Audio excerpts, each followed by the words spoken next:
Hello, St. Luke's, and welcome back to our study of Matthew. I'm glad and excited to be back with you today and to be studying this gospel, in particular focusing on the Sermon on the Mount and kind of using that as an entryway into the gospel itself, understanding what it is that Matthew is trying to achieve with this gospel, how he uses his source materials, how he works with, as we talked about last week, how he uses Mark, how he uses what the source that's commonly referred to as Q, and how he adapts those and adds to them and supplements them in a way to make sure he's getting across what he wants to achieve in this gospel. So we're going to continue that today. Last week was kind of an introduction looking at what it means to compare the Gospels of Matthew and Mark.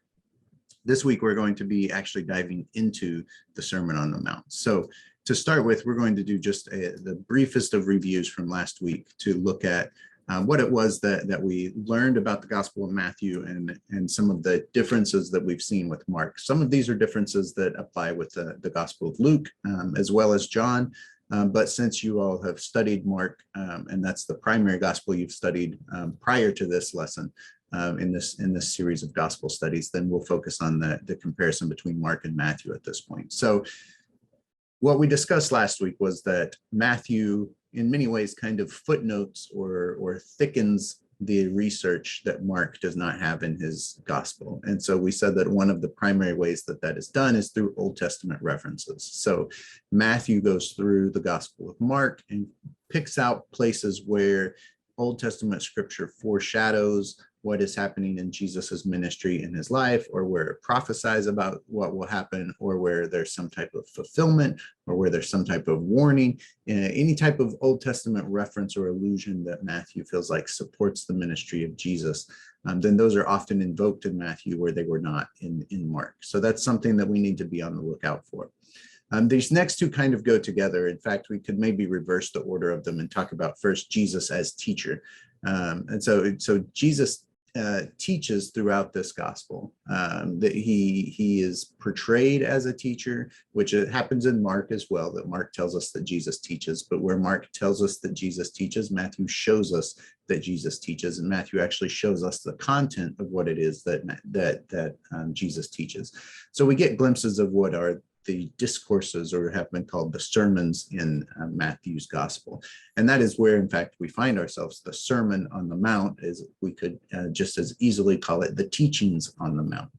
And so those two things kind of go together, that Jesus is portrayed as a teacher, and then because he is portrayed as a teacher, and because we gain a glimpse of how he teaches and what he teaches, then we begin to see that he delivers these discourses and sermons in Matthew, which are missing in Mark, and they're prevalent in Luke as well.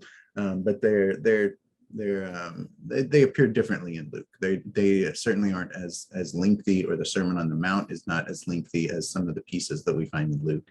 And so there's differences there as well.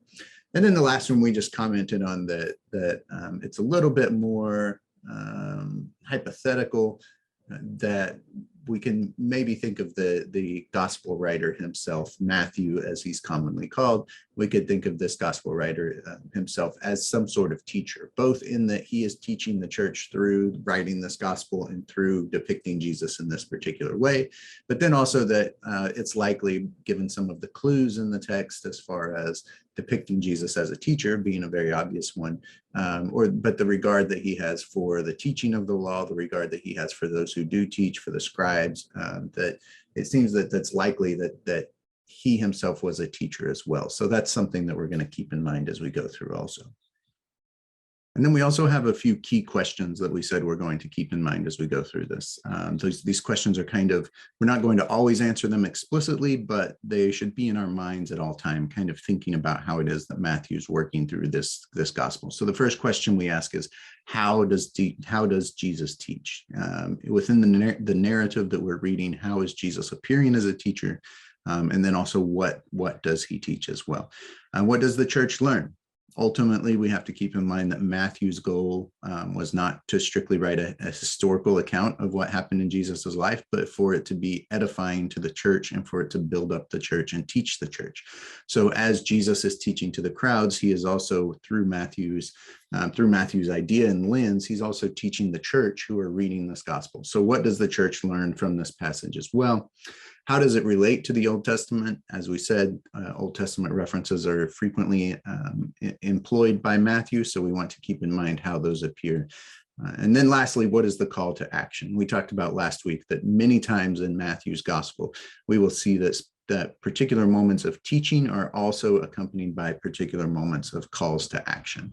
So that in Jesus's teaching in the Gospel of Matthew, it is not only knowledge that is important, but it is knowledge that then leads towards proper action. So then we ask ourselves, what is the call to action that comes out of this text for us as the church, as well as what was the call to action that the earliest church would have received from this as well?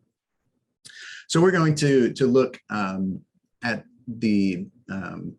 Matthew chapter 5, which is several different sections that are divided up into how we frequently refer to them. Matthew 5, 1 through 12, for example, is the Beatitudes. And so that's just one small chunk of the Sermon on the Mount that we're going to begin with.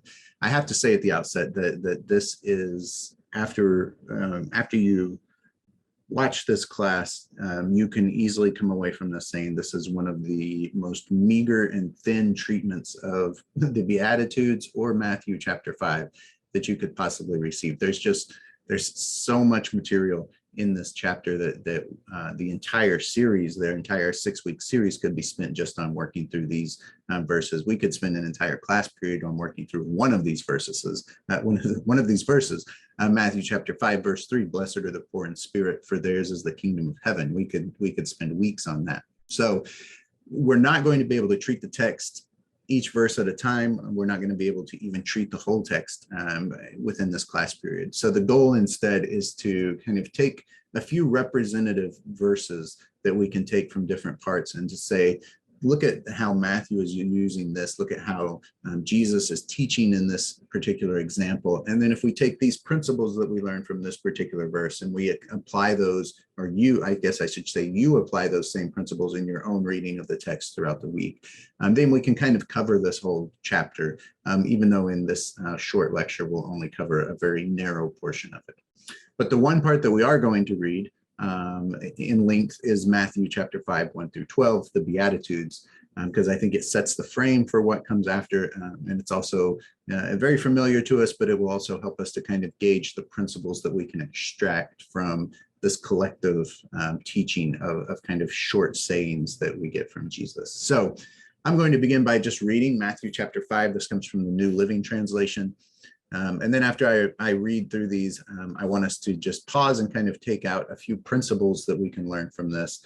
And then in the rest of the chapter, we will simply choose a couple verses and look at those to kind of learn the pattern that Matthew is using, the pattern that is being used here to demonstrate how Jesus is interacting with the law in the rest of the chapter. So with the Beatitudes, Matthew chapter 5, verses 1 through 12. Now, when Jesus saw the crowds, he went up on a mountainside and sat down. His disciples came to him and he began to teach them. So right away, if we pause here for a moment, there's two things that catch our attention just in the setting. So this is Matthew setting up the discussion that's about to happen, or the teaching that's about to happen. The first is, it's called the Sermon on the Mount. And as we see in verse 1, Jesus is on a mountainside. There's a lot of symbolism to this that we shouldn't miss, that throughout the Old Testament, throughout Scripture, mountains and mountainsides tend to be an important place where important information is gained directly from God. So it's not insignificant that Matthew draws attention to the setting of this as being on a mountainside. If I asked you to think about what other important piece of religious information came from God on a mountain, you would most likely be able to guess Moses and the law. And that we haven't looked at this comparison, and we probably won't press it too much in our particular time together. But there is a comparison that's made throughout the Gospel of Matthew loosely to Jesus and to Moses as the lawgiver, the original lawgiver, and now Jesus as kind of the authoritative interpreter of the law. So it's not insignificant that Matthew places Jesus, or emphasizes Jesus's placement here on the mountain. In that, we'll see that he engages with the law later in this as well. And then the second point that I want to draw out in verse 2 is that he began to teach them. So we've said from the beginning that Jesus in Matthew is a teacher, and this is very explicit in verse 2, that Jesus not only gathers his disciples around him, he begins to teach them. And then some of what we're missing in Mark that we've discussed is actually what he teaches them. So instead of a summary, or instead of just skipping over it, instead what follows in Matthew for the next several chapters is actually a recounting of the teaching that has been delivered in this context, so that the church and the disciples can learn from it. So he continues, Jesus sat down and he began to teach them, and he said in verse 3, "Blessed are the poor in spirit, for theirs is the kingdom of heaven. Blessed are those who mourn, for they will be comforted. Blessed are the meek, for they will inherit the earth. Blessed are those who hunger and thirst for righteousness, for they will be filled. Blessed are the merciful, for they will be shown mercy. Blessed are the pure in heart, for they will see God. Blessed are the peacemakers, for they will be called children of God. Blessed are those who are persecuted because of righteousness, for theirs is the kingdom of heaven. Blessed are you when people insult you, persecute you, and falsely say all kinds of evil against you because of me. Rejoice and be glad, because great is your reward in heaven, for in the same way they persecuted the prophets who were before you." So this, as I said, we can't go through these verse by verse. So what I've done with these verses is I've kind of extracted out 3 principles that I want us to think about as we go through these. So if you'll keep your text handy, you can kind of reference back to these and see how they play out. But I've only pulled out 1 or 2 verses to illustrate each point. But with the Beatitudes, some things that are important to keep in mind as we read through them is that, one, that they are intentionally paradoxical. And that means that they don't make sense within any type of earthly realm or any type of earthly reasoning. So for example, the paradoxical nature that we have even in the opening verse in 5 verse 3, where it's the poor who will inherit the kingdom.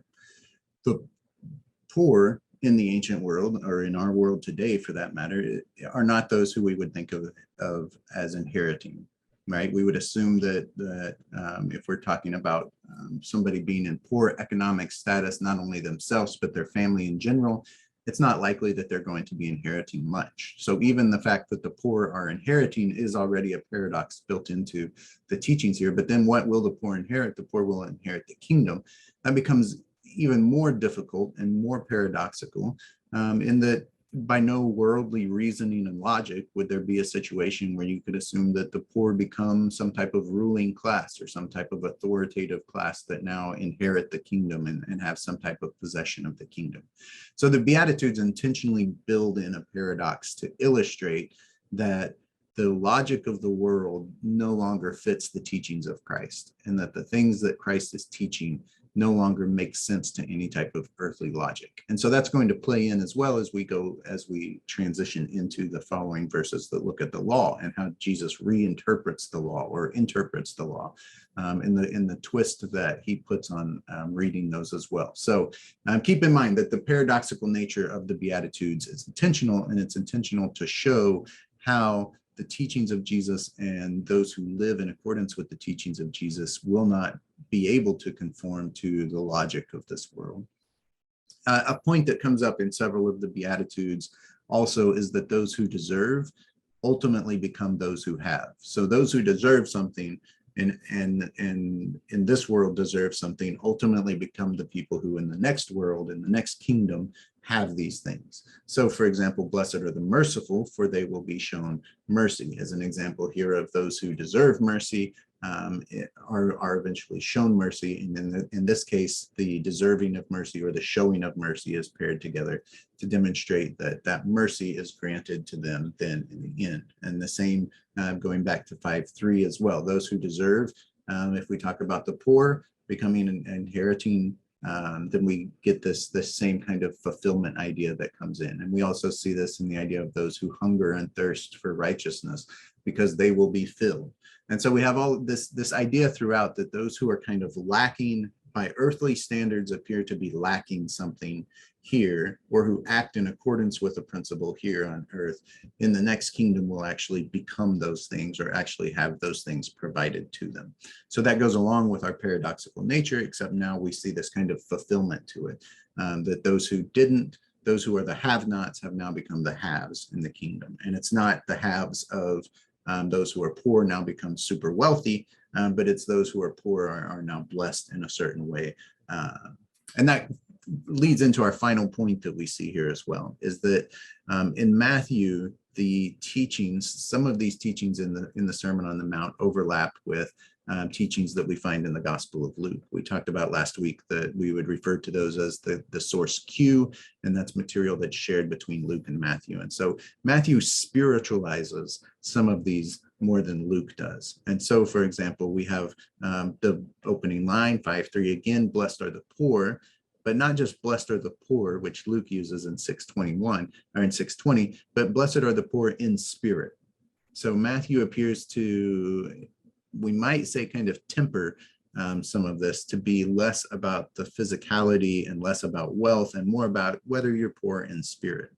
Whether that's an intentional hedging because of the community that he's in, or whether he's attempting to appease a certain group, or whether he simply wants to make sure that everybody realizes that your status in the kingdom of heaven is not dependent on your physical situation, even if that be in the kind of negative sense of that you're suffering now, that it may not be, that may not be the ultimate sign of righteousness or spirituality. And so perhaps that's what Luke seeks to kind of mitigate. And we get the same thing in 5:8 as well, where we get the idea about their being pure, and they are pure specifically in heart. So we get those who are blessed, the blessed are the poor in spirit, or the pure in heart. So Matthew appears to kind of remove some of these things from the physical sense and put them into the spiritualized sense as well. So these are just three kind of points that we can draw out on the Beatitudes. So if you read back through them yourself with these ideas in mind, kind of think about, how is this a paradox that's being created here? What is this showing us about who is currently being treated in a specific way in the world and how they will be treated? And then also think a little bit about the spiritualizing nature of Matthew, of how would this situation apply to somebody who's physically in these situations, but how might this also apply to someone who's spiritually in these situations as well? So very briefly, with the rest of our time, I want us to look at Matthew 5:17 through 20, because that sets up the final parts of this chapter. And then from there, we're going to look at just one example and kind of see the pattern that is fulfilled for us. So we actually mentioned this verse in the introductory lecture last week, that this kind of sets up a way of thinking about how, or illustrating how Matthew and Jesus are not attempting to get rid of the law or to just cast it out and throw it away, but there's actually rich engagement with the law throughout the Gospel of Matthew. So this is what Jesus says. I'll read this real quick, and I'll pause throughout and make a few comments as we go through. But Jesus says in 5:17, "Do not think that I have come to abolish the law or the prophets. I have not come to abolish them, but to fulfill them." So we get the reference here to the law as well as to the prophets, right? To the ancient scriptures that are written. So we have this direct engagement with the Old Testament. And Jesus warns us that he has not come to abolish them, but actually to fulfill them. There's a lot of debate about what the word fulfill means in this passage, whether it means that Jesus has brought them to some sort of completion, and so that they no longer have to be followed, whether he means that he's actually showing you how to properly follow them now, in this kind of in this new post-Christ era, a post-crucifixion era, that is, that Matthew is writing in. So there's a lot of questions about what exactly Jesus means here by fulfill. I think the simplest for our purposes is just to think about that they aren't cast aside, that there's some type of richness that in them that is worth us engaging with, and it's worth us considering what is the principles behind these laws that are given, and then how can we fulfill those principles still? How can we honor the principles that are behind those laws, and not just throw them out? And I think that's what we see as Jesus goes on to interpret the law, is that he begins to focus more, to move away from kind of a strict legal reading, not legalistic, but a legal reading of like, these are the exact words that appear here, to saying like, what's the intent of this and how will we follow that? So then in verse 18, for truly I tell you, until heaven and earth disappear, not the smallest letter, not the least stroke of the pen will by any means disappear from the law until everything is accomplished. Therefore, anyone who sets aside one of the least of these commands and teaches others accordingly will be called least in the kingdom of heaven. But whoever practices and teaches these commands will be called great in the kingdom of heaven. So notice the two verbs that we have here, that whoever practices these things, that means whoever does these things, and then whoever teaches them. So these are the 2 points that we've emphasized in Matthew's gospel already, that in Matthew's gospel, Jesus is a teacher, and that teaching is tied towards a call to action. And so we have kind of this pairing of verbs here in verse 19 as well, that those who preach, those who teach, and those who practice, these will be the ones who are called great in the kingdom of heaven. And then verse 20, we get what seems to throw the whole previous 3 verses on their head. For I tell you that unless your righteousness surpasses that of the Pharisees and the teachers of the law, you will certainly not enter the kingdom of heaven. So it appears that he spends these 3 verses saying that he's doing some type of fulfillment of the law, and then he has just told us in the Beatitudes that the things that appear to be good or righteous in this world actually aren't. And now in verse 20, we're challenged to actually surpass the Pharisees in their righteousness. I'm going to say a word in just a minute in the next passage about the depiction of Pharisees, the depiction of Jews in traditional Christian positions. But I'll hold that for a second and just say that for this, what we want to glimpse from this is that Jesus is hinting at that the righteousness that appears here is not a righteousness that's determined by how well you do something, by how exactly you do something. Instead, Jesus is wanting to demonstrate that at times we can actually do exactly what the law says, and we can at the same time not actually do what the law says, not actually fulfill what the law means. And so that's what he's drawing attention to here, is that there needs to be not only an understanding of the exact wording of the law and what that wording allows or prohibits, but then also an understanding of what those words actually mean and what they try to achieve. So let's look at one example. We'll look at the very first example that appears here in Matthew chapter 5, verse 21 through 24. And as I just hinted at, one of the things I want to mention as we get into this is that Jesus is offering in these verses an interpretation of the law. And Matthew portrays him as this teacher who is offering a new interpretation of the law that goes deeper into the law. There's a long and unfortunate tradition in church history of reading the Jewish people as either legalistic, hence the definition I tried to differentiate just a second ago between a legal reading and a legalistic reading. There's a long tradition of depicting Jews as legalistic, as overly concerned and only exclusively concerned with the fulfillment of the letter of the law and not the heart of the law. And this idea that the Pharisees in particular become kind of the scapegoat for this, that the Pharisees were only interested in parsing out their tithe to the individual seed, but actually not interested in caring for people or for fulfilling the purposes of the tithe or something like that. That's a long history of Christian interpretation, not only of the New Testament, but then we see even in the early periods of the church about the Jewish people as a people group outside of the New Testament. It has a long history within Christianity, and it has a devastating history within how Christianity, that particular view of Jews and their treatment of their standing according to the law and according to Christ has had a devastating history of how it's been applied to the world, in our world. So I want us to, from the very outset of looking at these verses in Matthew chapter 5, to note that when Jesus says, "You have heard this said, but actually it means this," Jesus is not saying, the Jews have been legalistic and have done these things, and now I'm telling you how to be a different type of people. What we should understand instead is that anywhere where we see a tendency to be legalistic and to overread the law of a text, that's not a particularly Jewish trait, right? That's a human trait. And I think that we probably wouldn't have to look far within the church itself today to be able to find equivalents to those positions as well, right? So it's not that Jesus is saying, because you are Jews, you have misread the law. Jesus is saying, because you are human, humans have a tendency to do this, right? To prefer things that are concrete and legalized that we can just check off and say, yes, we've done that. And instead, Jesus is saying, because you're human and have this tendency, I'm telling you, instead, you should think with this mindset, that what is the actual purpose of the law, and push deeper in that. So as we talk about the interpretation of the law that Jesus offers here, it's not an anti-Jewish reading of the law. It's not an opposition or a critique of Judaism in general. It's a critique of the human tendency to try to break down teachings into things that are simplified so that we can say that we've done them and we can feel confident about that. And Jesus really challenges us on that, to say, instead, you need to be looking to the intent and purpose of the law and to see how you're living that out.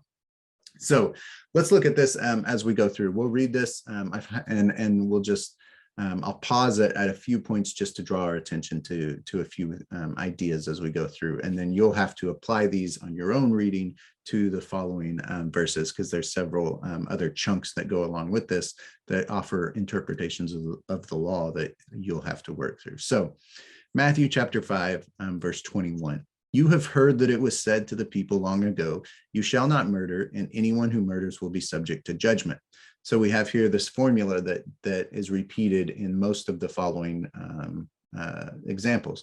You have heard, and then it gives some type of either an Old Testament reference or just a general reference to what would be considered kind of a common sense law, like in this case, that you shall not murder, right? So even if while this is an Old Testament command, it's general enough that it may actually just be a general command that it's not good to murder. So you have heard that it was said to the people of old, to the ancients, that you shall not murder, and anyone who murders will be subject to law. So Matthew establishes what is the kind of predominant interpretation of the law. Jesus then goes on to say, but I tell you, so now he offers what is the new authoritative interpretation of the law. I tell you that anyone who is angry with a brother or a sister will be subject to judgment. So we get the new interpretation. It's not just, the law is not concerned with murder, only with murder. The law is concerned with hatred and anger towards a brother or a sister.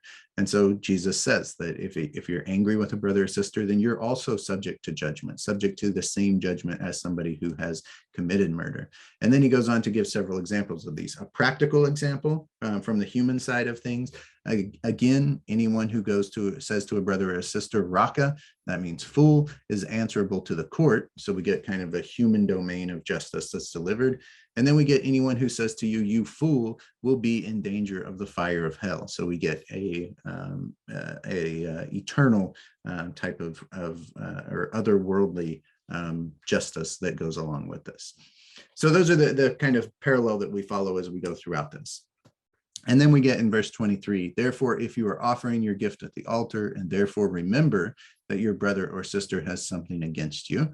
So this is in the process of doing some type of spiritual activity. You remember that there's a worldly problem. You remember that there's a relationship problem with a brother or sister.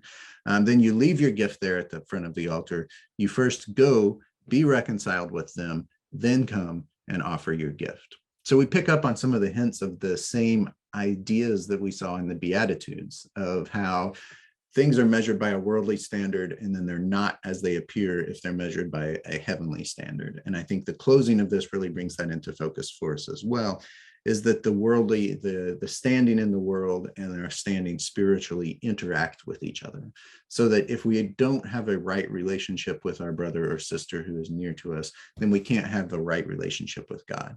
And so that's in essence, this definitive interpretation of the law and the command to not murder is Jesus reframing this as that the primary concern with this is not just that you don't kill somebody. The primary concern is that you demonstrate love towards others. That if there's any situation where there's some type of conflict that exists between you and another person, that conflict has to be resolved before you can move into any type of spiritual act of worship. And if those two things are in harmony, then you can't do the latter without having taken care of the former. So I realize that's a really quick rush through how this is kind of played out in these verses, but I would encourage you to kind of take these key parts, the you have heard it said, but I tell you this, and then how that is played out, how the I tell you this is played out in those following verses to illustrate what the meaning of common laws is, and not just what the letter of the law is as well. So I'll end, as I said, we won't discuss these specifically, but just to end by keeping them in mind, the key questions we're asking. How does Jesus teach in this passage? What is it that the church learns? And how does the church learn this in this passage? How do these passages relate to the Old Testament? And then the last one is for us to think about what is the call to action. I hope that this, although it has been rushed, I hope that it has been informative for you, and I hope that it spurs fruitful conversations for you throughout the week in your own studies. And I look forward to hearing any questions that you have and engaging in further conversation with you all as well. Hello, everyone, and welcome to Your Week with St. Luke's, our office hours segment of the podcast. We just heard a wonderful exploration into some of this Sermon on the Mount text from Dr. McGee. And now we are with a couple of St. Lukers, Kimberlee and Jared Dunn, who have joined us fairly recently and become a part of the St. Luke's family to share their stories. So why don't you kick us off? Tell us a little bit about your faith stories. Thanks so much for having us. You can actually start. Oh, I get to go? Okay. All right. I defer to you. How long is this? Because it's a little complicated. So I didn't really grow up too much in church. My family kind of went here and there. We had a crisis within my family when I was a little older, and I remember my mom going. And so, there's a lot of like speaking scripture to me and telling me, and then we'd show up on Christmas and Easter and those kind of things. And then somewhere in my teens, I had an experience with God and then walked very far away and then found myself in another really radical experience. Kind of, you hear about those kind of conversion experiences. I definitely had one of those. It was when I was about 19 and living on my own and very difficult spot in my life, and had an experience that I still to this day, like you can't deny, that just changed me forever. And that sent me kind of on a journey. It was in a Pentecostal type charismatic church, very different than anything I had ever seen. And I was a creative, and they played amazing music, and I was drawn to all of that. And so I very kind of all or nothing and just went straight in, head first, changed everything, gave my life to kind of serving in that, and felt very shortly then kind of called to ministry, and started walking that path, that direction. And was a part of lots of different large charismatic churches, a lot of prosperity gospel, evangelical background, all of that, a lot of mega churches. And then we ended up I met Jared, and he was so lucky to have met me. And, and we got married. And but we got to say, we had a student introduce us. I was a brand new school teacher, and wanted to be able to, just let the students know that I was a person of faith. And so back then is when we wore the really cool WWJD bracelets. Yes, we totally did. And my dance student, I was a performing arts director of a performing arts studio, and my student was telling me about her hot teacher, who wore a "What Would Jesus Do" bracelet. And so did I. Nice. So there you go. So we met, and I know. Jesus is going. Oh, it's a dating service. This is before online, so my student kept asking for a picture, and I was like, I'm not going to give a picture, and I was like, I refused. And she was persistent. She was this really just wholesome Mormon girl. And finally, all I have was a picture for my graduation was me in my cap and gown and a cigar. And I said, just tell her I don't smoke. Yeah, we're very complicated. So we got married very quickly, and both felt really called to ministry, and ended up attending Hillsong International Leadership College, and went to Bible college, and planted a church. We were pastors for 17 years within the evangelical community. And throughout that, it became super complicated with our faith journey. A lot of questions. I am a question asker, and I don't just go, oh, yeah, I totally agree with that. But I learned very quickly to kind of shut that stuff down, and just wanted to belong, and so believed in this thing that had totally radically changed my life. So believed in it. I wanted so badly for it to just work perfectly and be amazing and blessed and abundant. And so probably about 10 years ago, we were still in ministry. I now would say we started kind of deconstructing, now that there's a word for it. And started me on this journey of asking a lot of questions. And I was preaching every weekend at the same time of walking out these questions and wondering and doing things differently and feeling totally conflicted. And we ended up leaving evangelicalism. It sounds really harsh, but it felt like a divorce. Like we divorced this thing. Because I now say that it actually saved my faith, that deconstruction actually saved my faith. Because what we were seeing and experiencing as opposed to what we believed and who we believed Jesus to be was so radically different that if we wouldn't have left, I don't know what would have happened with our faith. So we left that and kind of wandered around and wondered and questioned and got angry and got a lot of therapy and have recently found ourselves, I guess we're Methodists now. Is that right? I guess we're Methodists now. So yeah, so that kind of landed us here. And It feels so free. it does, right? So good. I think part of the problem was you were probably Methodist all along. Yeah. Right. And that's what Absolutely. kept making you go, I Absolutely. don't think that's right. And it's crazy because we've talked before, and when you tell me certain things, I'm like, why didn't I know? Yeah. And honestly, like that would have saved me a lot of time and a lot of pain. But yeah. So that's Well, sorry. in the evangelical church, it's very black and white. If you're not part of that, if you're Methodist, it's like, In our experience, our background, I know some a don't lot know of how times that, you but heard, and so a lot of times you just didn't know what you didn't know, and then once we came out of that, and we especially coming here, it was suddenly like this was a breath of fresh air. for sure. So what about you, Jared? Where does your background? Oh my gosh, wow! I was not raised at all in really with faith. You know, my mom, she went to Catholic school her entire life. So, you know, we were the CEO Christians. We would go on Christmas and Easter only. But I don't remember having any friends that were Christians or faith, you know, had any belief. And actually my senior year of high school, in the fall of my senior year, I remember that I was invited to go to Young Life camp. And I thought that there was a girl that I really liked. So I went there. That's how it goes. It's always somebody But in that you experience, I remember actually accepting Christ in my life. And I came back and I wrote on a piece of paper. And I still remember this day I wrote, God loves me. And I put that on my mirror. And I remember doing that. And then little did I realize later that year, my senior year, in March 25th, that my mom passed away from congestive heart failure. And being there at the hospital and taking her off life support and watching your loved one, you know, my mom, who I was so close to, pass away, and watching the moment that she flatlined, her spirit, like I knew who she was before, and then suddenly she was not there. And in that moment, I knew that there was a spiritual transaction. I began to question, who's God? Where did she go? But at the same time, I was really dealing with a lot of childhood traumas, things I didn't know. And so instead of really going down that path, I fell into, you know, while in college, fell into, you know, like doing drugs, is trying to escape the pain, just not knowing what I didn't know.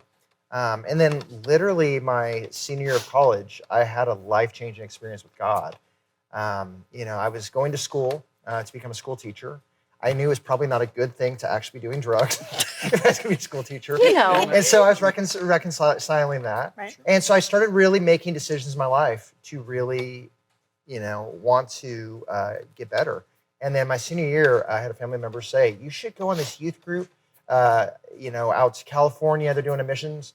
And I was like, no, I'm not going to do that. And again, I'm very analytical. And they're like, no, you really should. It'll be great for your resume. And I was like, oh, great for my resume. Okay, I'll do it.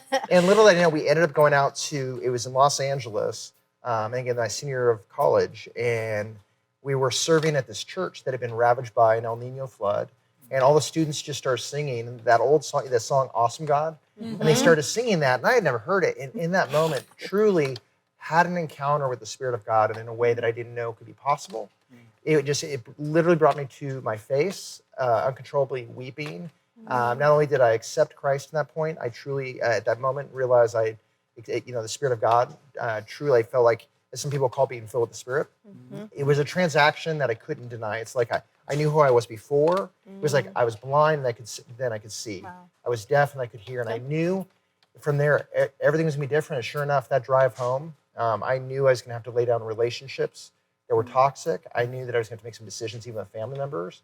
and ended up doing that. And that's what led me shortly after to meeting Kimberlee. And just by actually saying yes to God and doing those things, I began to see a complete shift in who I was to who I was becoming. And really, it was like I could always say, but God, truly only but God in my life at that point. And as Kimberlee said, it was a crazy ride. We didn't expect that we'd end up in Sydney, Australia. We didn't pick Hillsong because it wasn't really well known other than Darlene Check Shout to the Lord. Right. They didn't have United. When we got there, United was the youth band. And, so it was very humble beginnings, how we started. And then when we told them we were going to plant a church, everybody thought we were crazy. I mean, we were crazy. We were crazy. We started. I mean, that's crazy. We planted Yeah, it a is church crazy. with 8 people in a living room and It's $50. nuts. Right. And suddenly it's like people that joined the team kept losing their jobs. We're like, join the team, lose your Lose your job. job. God is awesome. This But is great. Shout you. Seriously. And the thing was, and it just out from that experience, but it took off and it kept growing and it kept growing. And before we knew it, we were in the evangelical, church. And the whole reason we got into church, my heart was pure. We wanted to serve. We wanted to make a difference. And in Australia, we were doing street teams and going out into the community and serving the least and the lowest, the most broken, and the most life-changing transformation experiences we had. And then from that, we got caught into the system. And suddenly, years later, realized, how did I go from that passion to now I'm caught in the system? And it really came to a place of where, honestly, it was like the cognitive dissonance, that my values and what we were doing, the actions weren't aligned. And we got to the place where anybody knows what cognitive dissonance, when that happens, it begins to wear you down. And I began to lose myself, and to the point that we had to make some decisions that either we're going to stay and succumb to that because of pressure, or do what was difficult because we knew it was right. And that's when we decided to really step out and trust in God in a whole different way. Trusting God if he was real at that point, Yeah. right? Because there was so many Right. doubts that you're like, well, that tiniest bit of faith I have that this thing is actually real, we're going to trust that. But there are days that you're like, this Yeah. ain't real. And people think you're crazy. It's like when you've been a pastor and it was funny where this started happening, where I was the executive pastor of one. It was considered the fastest growing church in America at that time. We went from like 3,500 to 7,000 in 1 year. I had a staff of 60. It was like I was getting interviewed by Outreach Magazine, all the things most people would think in ministry. And what I realized is that I was climbing up. I was kind of thrust to the top quickly, where a lot of people spend 20, 30 years trying to get there, only to realize I climbed the ladder of the wrong building. And as I got up there, that's when I began. I mean, we started going to other churches and going like, this is not going to be popular with our own church. When We're they find working out, for churches and attending other churches, yeah, trying to reconcile. make sense of Yeah. anything. Like it just became very confusing. Yeah. And that went on for a while. And then we just kept thinking it was us, of course, like the shame of that, right? So Yeah. And then when we made the decision to step out, everybody, you hearing kind of the backstory, people thinking that you've walked away from God. And it's black or white. Either if you're not doing this, then you must be in sin. You must have walked away from God. Instead of, it's not just black or white, there's gray. And I think that's the deconstruction journey, is the gray in that. And then you begin to find people in that gray space. People began to really, speak to us in that desert place, like Richard Rohr and others. And then which led us to here, and we're like, suddenly we come here, we're like, oh my God, this is a breath of fresh air. just felt like a unicorn. People. Yeah. Like I'm not joking, because I have said it before, I really feel it, because one of my biggest struggles, we just keep going on with this first question. Is this okay? Sorry. Yeah. Okay, just make sure. Okay, so we leave, and one of my biggest struggles within the church was with the LGBTQ community. I was so at odds with what and how we had treated people. And that was really, really hard for me. And I had done my work around the theology, and no one was listening. And I was watching, within evangelicalism, it's always watch the fruit. And I'm watching the fruit, and it's literally like the worst thing ever. We're hurting people, and people are committing suicide, and we're destroying lives, and it's not abundance, and it's not good, and it's not love. And we just want to keep going that way, thinking we're right. And that need to be right, that was really hard for me. So watching that. So when we decided to even tip our toe back into the the church world, I was like, it has to be affirming. It has to be completely inclusive and affirming. And then being a woman who was a preacher and the sexism and I was always less than. And so to come and see Pastor Jenn up there and Pastor Melissa and you guys embracing, not just embracing, but I mean, it's a part of this place. Women are just as qualified and called. And so we needed that safety because so much of what it felt like bait and switch so many times in evangelicalism. Like we say you're welcome, but really it's if you live under our rules. And that's really hard to live under. And as a leader, that's brutal. You have no safety to fail or wonder and that's really, really difficult and painful and traumatic, honestly, like very traumatic. Because you're put in the space of holding boundaries you don't believe in. Totally. Yeah. Right. So the leader side of it, attending or being part of a community, but then having to lead it and go, it's my job to hold these lines that I don't think are there. Totally. Absolutely. Yeah. So your brain doesn't know what to do with that, Which is so interesting because the scripture we have this week is all of those moments where in the Sermon on the Mount, there were so many people. There were outsiders, there were his disciples, there were Pharisees and people of the church or of the synagogue. And he was saying, so you've heard it said, so here's the law. Yeah. But now I tell you, and it wasn't, as we've said many times, it wasn't a dismissal of the law. It was like, let me go the next mile to really get back to the heart of the law, which is to go even farther. And you have to think about the leaders that were sitting there and listening and going, have we gotten caught up in the wrong thing? Yeah. Right. Have we missed the mark?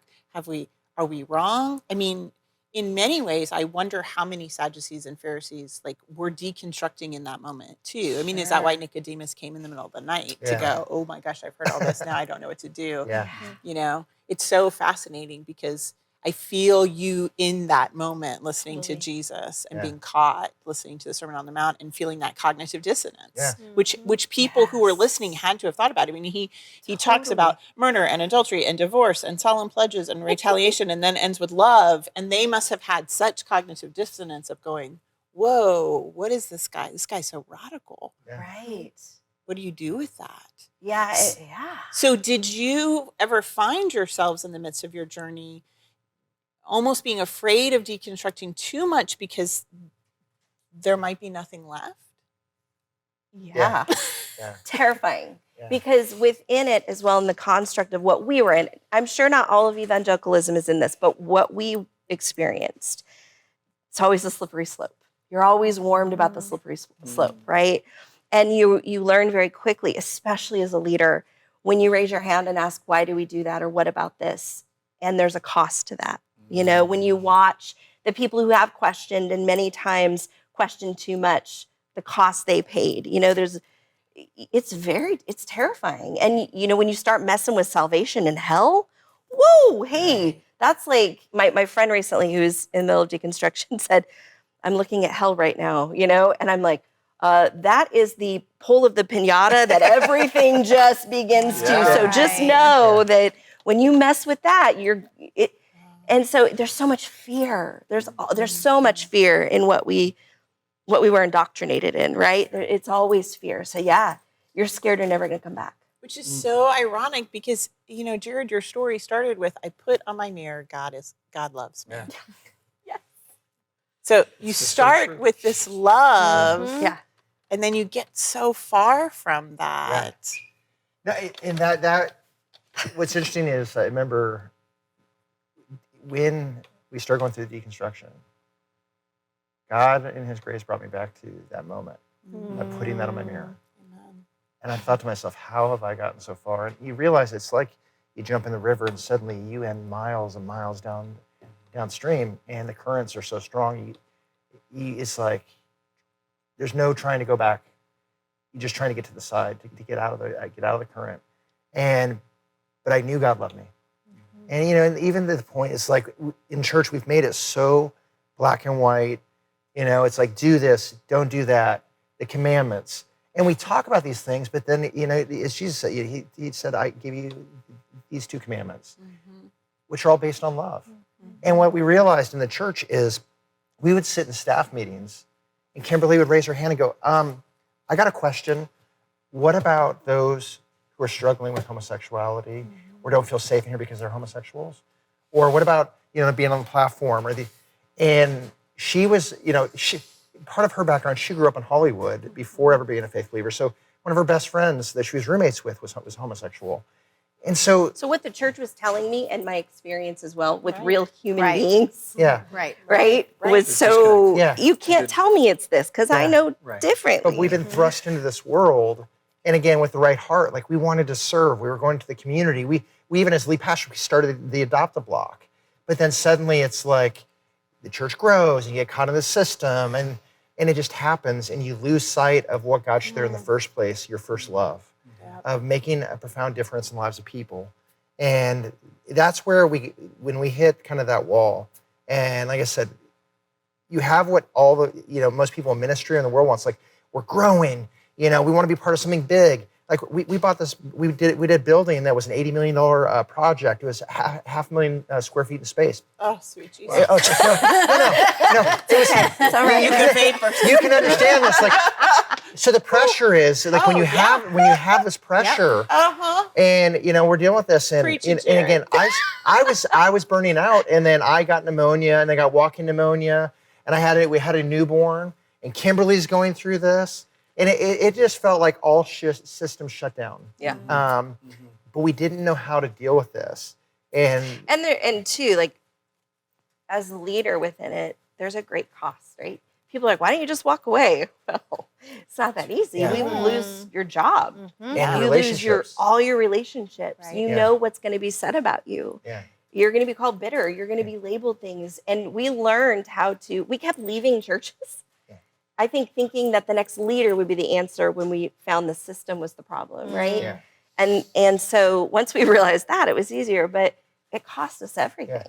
Like it really did. Well, it's like Freud talks about it. It actually, I had never gone to counseling, okay? And it wasn't ever encouraged in ministry to go to counseling. It was after coming out of ministry that I finally went to counseling. I started learning things like cognitive dissonance and learning things like repetition compulsion that Freud talks about. And realizing why we kept going in circles and going from church to church, because we were looking for, going back to like wanting what was pure. And ultimately, just couldn't find it. But really at the end of the day, it was the struggle within us that we had to come to the end of ourselves. And that's where, again, having people like Richard Rohr speak into it, that became a voice in a very dry place. Because what you do give up your, especially when you're at the top of the pay scale, it's like you're giving up a great salary, you're giving up everything. And after doing that many years, like, what am I going to do?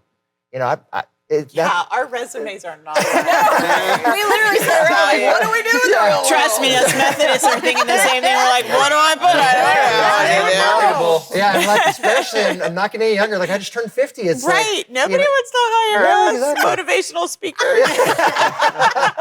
Right. So those are things you wrestle with. And then the other thing is, you're going to be giving up your community. Yes. And when you go into, as a pastor, into a new community, it is like this easy acceptance.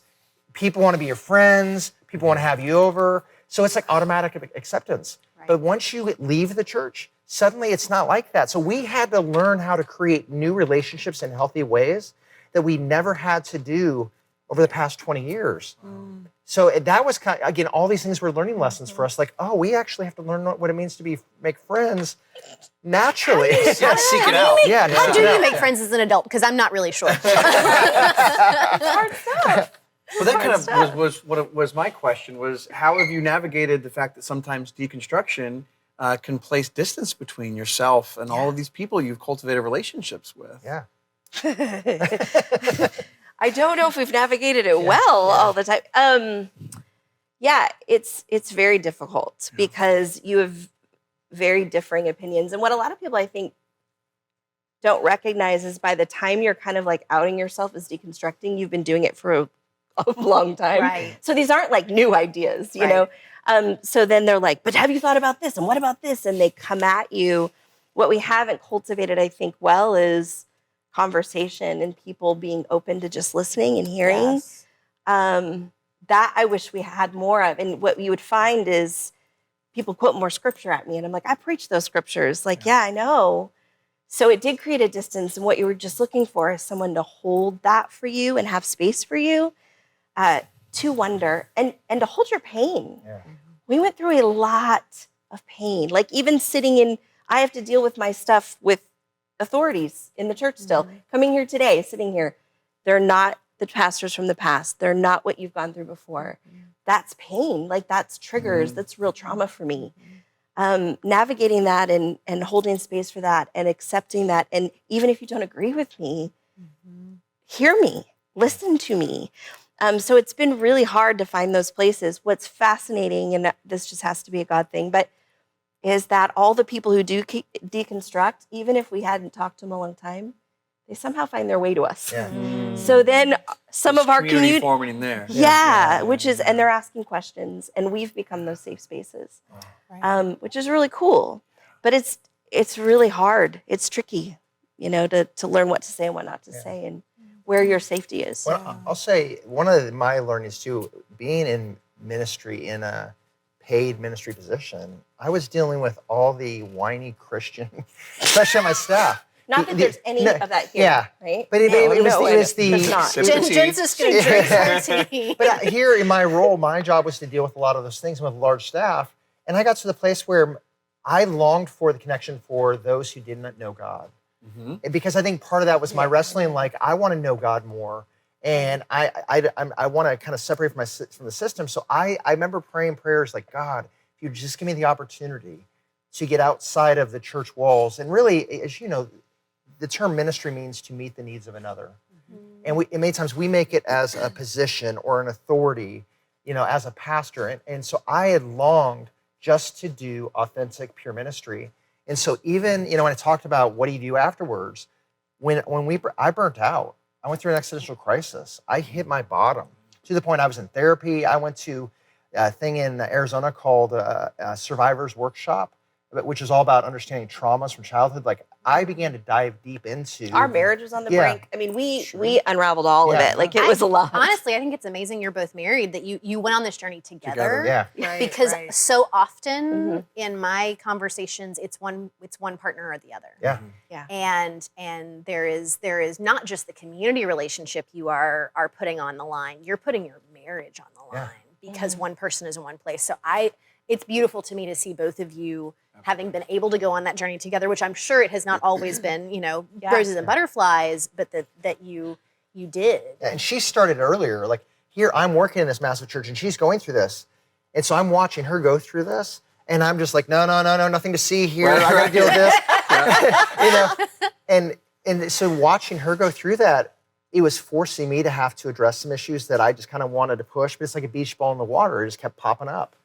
And just to the point, that's why I said, when I finally left ministry and, I took a year and a half off from work because I was like, I needed to find Jared. I needed to find who God was in my life, what he really meant, and how I wanted to actually be my second act. And when I looked at ministry, that's why even I chose to go in real estate, because I thought ministry is meeting the needs of another person, going out and helping people, in their lives, not just transactionally, but where it experientially without the title of pastor. Yeah. And what I love is we work with divorce clients who are going through the worst times of their life. Yeah. And we get the opportunity to come into their life in this crisis situation, the traumatic situation, and to be there. And we don't have to wear this badge or this title, say, hey, I'm a pastor. We just come in and we show them love. And we lead with love. And as a result, they're like, there's something different about you. And we don't need to say, it's God. It's just like, what? We're called to be the light to the world. And that's what we get to do, her in her coaching, with life coaching, divorce coaching, me in real estate. And that's why it works so well, because most people don't want to deal with their trauma. It's like the vast majority of people out there have some type of trauma. They don't know why they're dealing with it. So we have more effectiveness in the world now than we ever did in our positions in ministry. It's so interesting because I got the scripture in front of me for this week. I mean, Jesus, the first laws were given to help people out of trauma, Let's not create more trauma. Yes. An eye for an eye was, let's not create more trauma. Let's Yeah. not do it that way.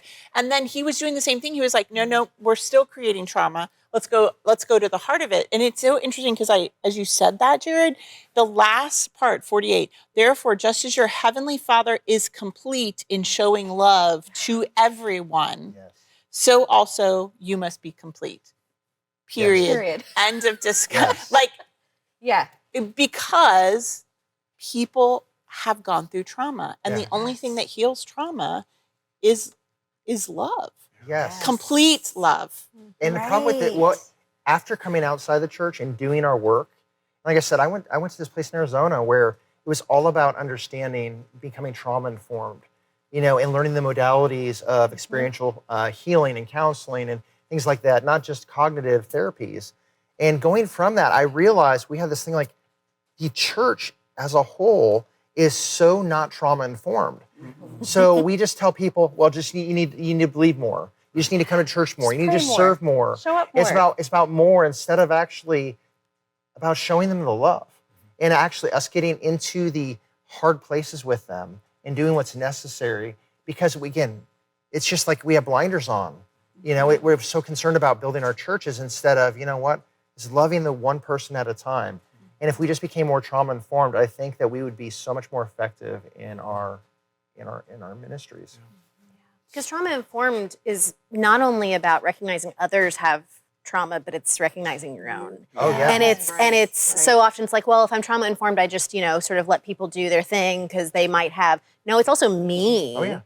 In fact, more it's me. And that isn't necessarily the work that we ask people to do. We ask them to check boxes and we ask them to fit it. Okay, I'm going to protect you from yourself by giving you this list of rules rather than giving you the tools to learn yourself. When it goes back to self-love, we talk about love of God. We can't truly love to the greatest extent unless we have self-love. Right. And that's about us embracing how God sees us. Right. And truly getting that transformation from the inside out. And when we have that, then we can truly love our neighbor as ourselves. And the issue we run into is the same thing. If we can't truly love ourselves and have the self-love, how can we truly embrace the love of God and, again, even see, our own traumas and then accept the trauma of others? Many times what we do is we don't want to accept ourselves, so we project. Yes. We project our pain. We project then we use religiosity or scripture as this kind of veil of safety instead of actually living in vulnerability, It's like, again, I love Brene Brown. She talks about, shame and how shame completely is like Adam and Eve, they hid, but Jesus on the cross was naked and exposed, is the antithesis. He is the most vulnerable.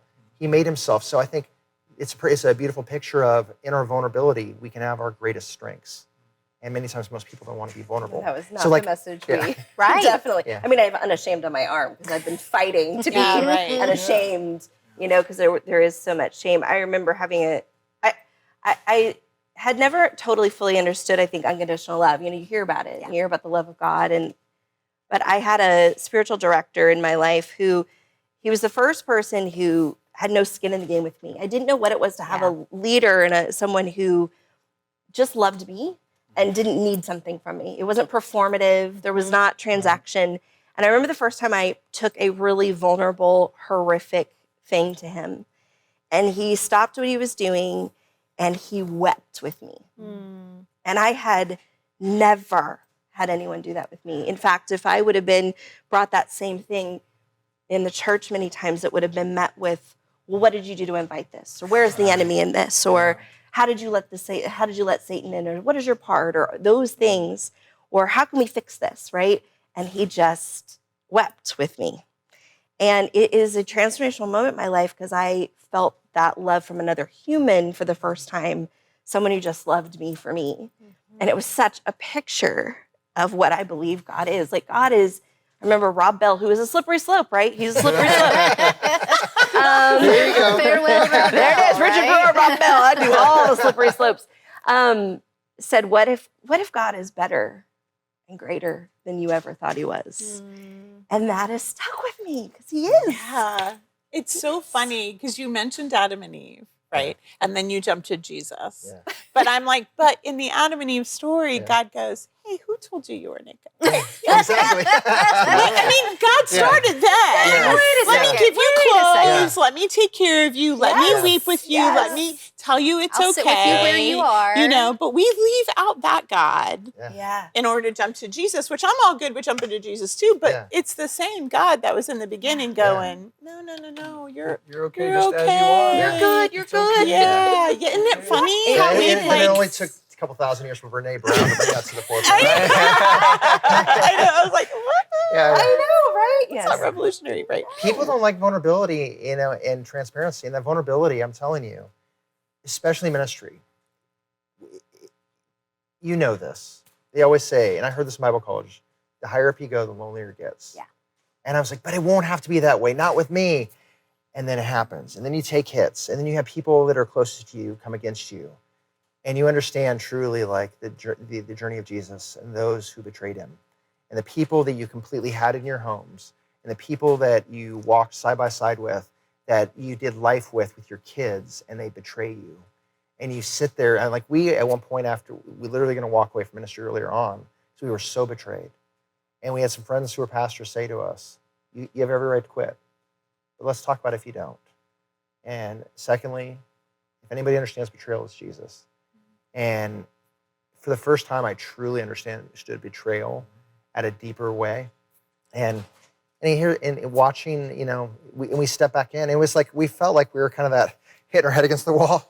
You know, they say insanity is doing the same thing over and over, expecting the same results or different results. And we did. So we hit our head against the wall, you know, ceiling many times. But here's the cool thing in this. Even in the crazy journey, we know countless lives were changed. Yes. People continually reach out to us saying, because you did this, because you showed up at this difficult time, because And that's the hard part, right? Yeah. We've struggled with that because as leaders, we were complicit to the system too. Sure. So sometimes it's hard even finding your place now because I think about all the people I hurt, the people I wronged, those people that might listen to this and go, oh, well, I have a story of you not being Jesus and not knowing where you fit now because of that. Like, do I even have a right to say anything?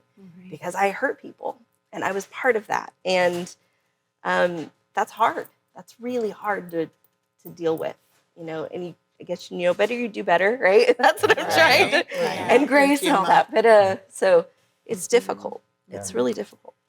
So I wonder, as you think about your and not that you're done, right? Because you're Methodist now, so you don't ever get to be done. But they are the Dunns. You're the Dunns. There it is. I've actually used that for real estate. Go, another done deal. Oh, there it is. Gotta do it. Gotta do it. Gotta use the name, however. I love it. So in this process of deconstruction and this work that God has been doing in your life, because this isn't just you, this is God partnering with you to do this, right?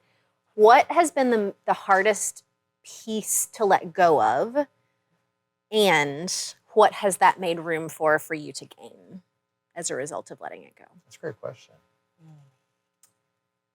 I think for me, the hardest piece to let go of that felt the most costly for me was my need to belong.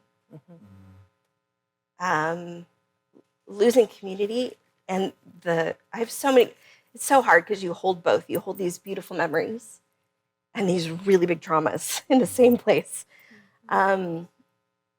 So it's hard to let go of what I knew and some of the safety that even though it was unsafe, like it still felt safe. I knew it. It was something I understood. I knew how to talk in it and be in it, and I belonged in it, and people liked me there. And that was really hard for me to let go of, the belonging and the part of a community. And it's still for me hard I'm having to trust that there's another community for me. What's beautiful about it is that where I used to put so much in what people thought of me and what my leaders thought of me and doing the right things, and I shut down so much of myself and my gut and my discernment, and I have good discernment. My spiritual director's like, you need a book of BS. When you get discernment, you write stuff down, and then if it comes to pass, you're like, see, I knew, because I just doubt myself all the time. So learning to trust the God in me that will know the red flags and be able to make the choices I need to now and not put my worth in people, and even in you guys, like that's not fair to y'all. Like, be the pastors I need you to be, Methodist people. Like, Prove to me that you love me, Methodist pastors. That's not fair to you. Yeah. Right. So me So good. learning to be a whole person who hears from God, and then trusts every day to jump into community, and then on the other side, I can have an even better, greater, deeper community than I ever had before. That for me is a lot of what I struggle with. Thank you. Because I have really been deconstructing over the last few years where people say that the pastor is the primary theologian. And I've like a switch went off in the last 3 years of my life. I was like, absolutely not. You are your own primary theologian. Yes. My job is to help you understand that relationship so you can be your own theologian. Now, And I will say to that, I'm not going to say yes. any names because we worked in multiple churches. Yes. But we had a pastor that we were under that actually said in our staff meeting that I am the chief interpreter of Scripture. Yes, I've heard that. And I went. I've heard that in Methodist circles. And this is after I brought the LGBTQ, some concerns with LGBTQ and things I was questioning and wondering about. He's like, well, I'm the primary chief interpreter of Scripture. And I was like, whoa, wait a second here. But yes, thank you. And it's like, You can ask any, particularly youth that I've worked with, but anyone, if they ever go, well, what does this mean? What's the first question all of us are going to ask? What do you think? Well, what do you think it means? Oh yeah, I saw that. No, I'll speak into it. I won't Totally. not, put some value into that, but I'm not going to start by giving you my answer for that. I got ideas, and so do you. here's the amazing thing about God in His grace, because obviously I remember Bible college, Gordon Fee came and spoke to us. He did a book, Reading the Bible for All It's Worth, and he said context is key. But what you realize is God's grace in that, like where you start is not where you stay. So like the basic understanding of Bible, like versus where you evolve into over the years, it's like an archaeological dig. You sift through, and the truths as you get deeper and deeper become even deeper. So even if we just told them what we think it means, is not necessarily going to connect with their ex. They're at a different level. They haven't dug to that level yet.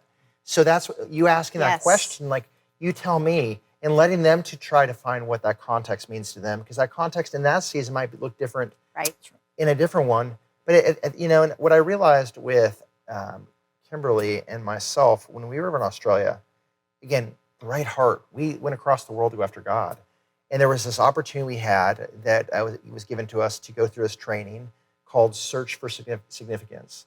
And the thing that stood out was it talked about the core needs of the human heart. And it said, we all have a God-shaped hole, and there's three things that we all long for: the need for acceptance, the need for belonging, and the need to be valued. And the problem many times we're seeking that out from humans. And ultimately, only God can give us that. And so what I realized, and we came back, and the church we launched, we actually said, the church, a place of acceptance, belonging, and value. Well, when you say those things, it brings out everybody. Yeah, and we didn't know how to deal with that either. we opened Pandora's box. Yeah. But what we realized, hospitality, community, discipleship, There it is. service. Yes. Yeah. All the things we love about this place. Yeah. Absolutely. And what Which we is what the Sermon on the Mount is. Yes. Right. And so we realized years Absolutely. later was the very thing of why we got into it, and the thing we were even, telling the church we wanted was coming to a place even outside the church. Like, I just wanted to know that I was accepted by God in my deconstruction. Amen. That I still belonged as a child, and that I was still valuable, not because of what I did, but for who I was, even in that broken state, in that existential crisis, that completely lost person in my late 40s going, who am I? What am I going to do? And then remember, it's like complete desperate dependence. Like when you are at that end, it's amazing to watch. Some people call it revival, but I think it was a personal revival, because when you completely surrender and live open-handed is when you can really begin to watch God do His best work.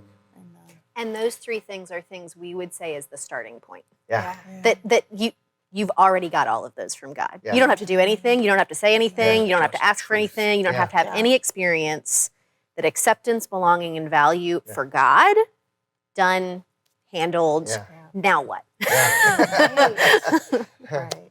So thank you. Right. Yeah. That was awesome. That Thank was you for our amazing. conversation. Yeah. We're excited about people hearing this and people getting to know you, and for you, getting to know people at St. Luke's and leading in that way, because it's just more of who we are. So thanks for listening.